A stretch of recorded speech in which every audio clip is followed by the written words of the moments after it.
Birlip, 27 de julio de 1943. Los opuestos 1. Esta noche hablaremos de la ley del péndulo. La ley del péndulo significa la oscilación de las cosas entre los opuestos. Un péndulo oscila de un lado al lado opuesto. Vemos obrar la ley del péndulo en la naturaleza en el cambio de las estaciones del invierno al verano y luego de vuelta al invierno, de un lado hacia otro sin interrumpirse nunca, y en el movimiento de las mareas, y en el movimiento de las olas, de abajo a arriba. También tenemos muchos péndulos en nosotros, porque lo que está en el universo está en nosotros. Cabe observar también que tenemos péndulos que oscilan entre simpatía y antipatía, entre deseo y repugnancia, entre felicidad y desaliento, entre amor y odio, afirmación y negación, certidumbre y duda, y así sucesivamente. Estos péndulos tienen diferentes periodos, es decir, longitud de oscilación, y, como los relojes, algunos van más rápidamente, otros más lentamente, al mismo tiempo. Esto es, oscilan más rápidamente o más lentamente entre los signos opuestos. Y existe también el periodo de nuestra vida que oscila entre los signos opuestos de nacimiento y muerte. Este es el periodo de vida. Oscilamos físicamente del nacimiento a la muerte. Sin embargo, no vemos la oscilación opuesta. En las antiguas obras se mencionan muchas veces los opuestos y se habla de todas las cosas que oscilan de un lado a otro, de las fuerzas contrastantes o limitadoras. No se debe pensar que al decir que las fuerzas oscilan de un lado a otro significa que no están regidas por ley alguna. Significa que obran fuerzas contrarrestantes. Se dice en el libro del Eclesiástico, no el Eclesiastés. Todas las cosas son dobles, la una contra la otra. Capítulo 42, versículo 24. Examinemos esta frase. Todas las cosas son dobles, la una contra la otra. ¿Qué significa que una cosa sea doble? Significa que en todo hay un opuesto por el cual existe y al cual se opone. Como ejemplo general diremos que la oscuridad lleva implícita la luz como su opuesto y la luz la oscuridad, y juntas hacen una cosa doble que podemos llamar luz-oscuridad, una cosa que dividida llega a ser luz-oscuridad. O, para dar un ejemplo psicológico, la pena y el goce son opuestos. Están uno contra el otro y juntos son una cosa que es doble, a la cual podemos llamar goce-pena. Asimismo, la pena destruye el goce, y el goce la pena. Son opuestos y mutuamente destructivos. O asimismo, el hambre y la saciedad son estados opuestos. Como el hambre se satisface comiendo, lo opuesto, a saber, la saciedad, o hasta la repugnancia, aparece. Así el vaivén del péndulo hacia la saciedad es seguido por su retorno al hambre.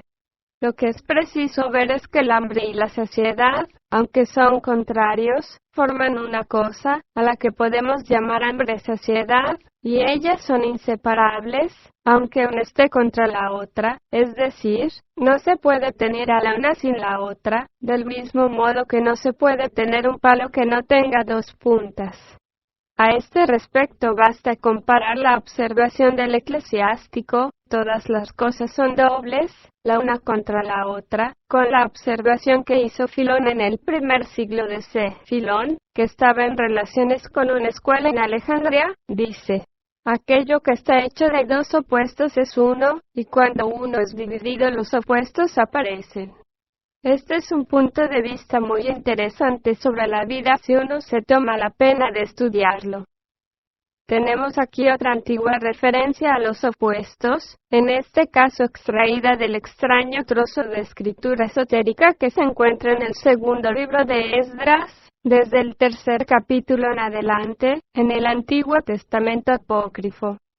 Los bosques de árboles del campo salieron, y deliberaron, y dijeron: vamos, y hagamos la guerra contra el mar, para que se aleje de nosotros, y así hagamos más bosques.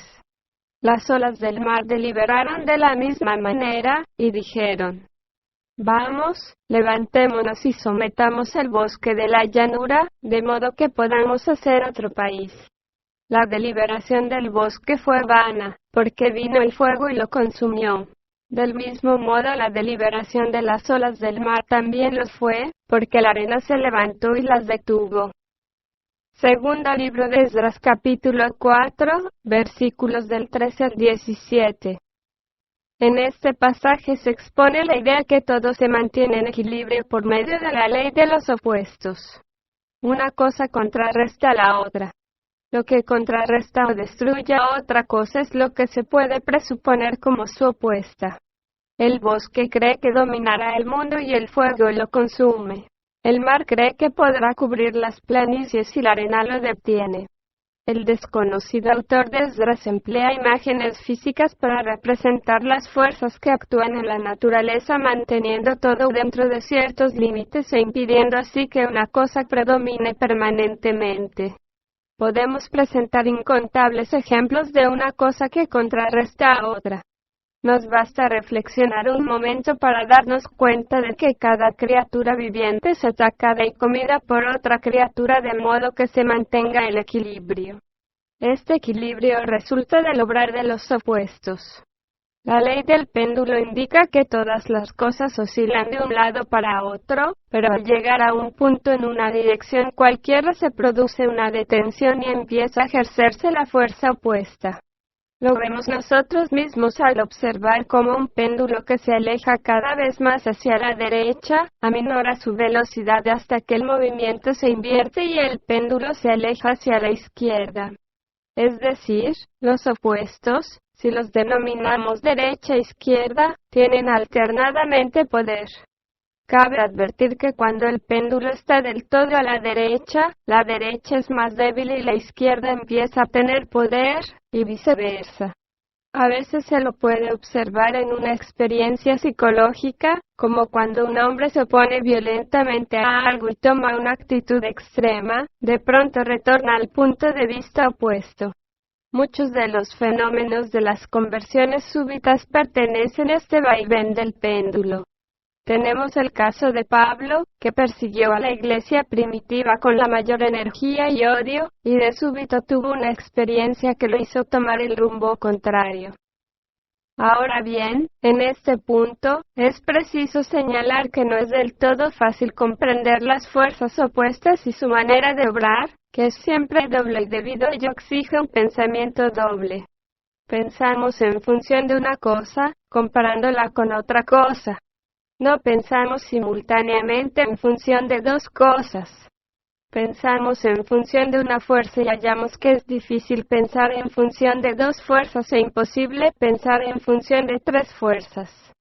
Ahora, sin embargo, hablamos de dos fuerzas, opuestas en su naturaleza, que gobiernan o limitan todas las cosas y que impiden demasiado exceso o demasiada carencia. Todos los fenómenos, todas las cosas visibles, todos los eventos, toda la vida terrenal, tienen lugar entre fuerzas opuestas, o polos opuestos, que ahora oscilan hacia este lado y después hacia aquel, de modo que la guerra sigue a la paz y la paz a la guerra, y la escasez sigue a la abundancia y la abundancia a la escasez, y así sucesivamente. En cuanto empecemos a darnos cuenta de ello, comprenderemos que el tiempo es diferente en diferentes tiempos. En pequeña escala notamos que si hoy pasamos un rato agradable, tal vez tengamos un mal rato mañana. Es en realidad la ley del péndulo. Esta idea se encuentra expresada en el Eclesiastés. Todo tiene su tiempo, y todo lo que se quiere debajo del cielo tiene su hora. Tiempo de nacer y tiempo de morir. Tiempo de plantar y tiempo de arrancar lo plantado. Tiempo de matar y tiempo de curar. Tiempo de destruir y tiempo de edificar. Tiempo de llorar y tiempo de reír. Tiempo de lamentar y tiempo de bailar. Tiempo de esparcir piedras y tiempo de juntar piedras. Tiempo de abrazar y tiempo de abstenerse de abrazar. Tiempo de buscar y tiempo de perder. Tiempo de guardar y tiempo de desechar. Tiempo de romper y tiempo de coser. tiempo de callar y tiempo de hablar, tiempo de amar y tiempo de aborrecer, tiempo de guerra y tiempo de paz.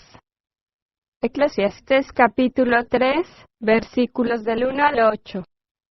Adviértase que los opuestos son mencionados a todo lo largo del pasaje anterior y que su sentido es que en una parte del tiempo las cosas van bien y en la otra van mal, o en una parte del tiempo se planta y en la otra es absurdo plantar.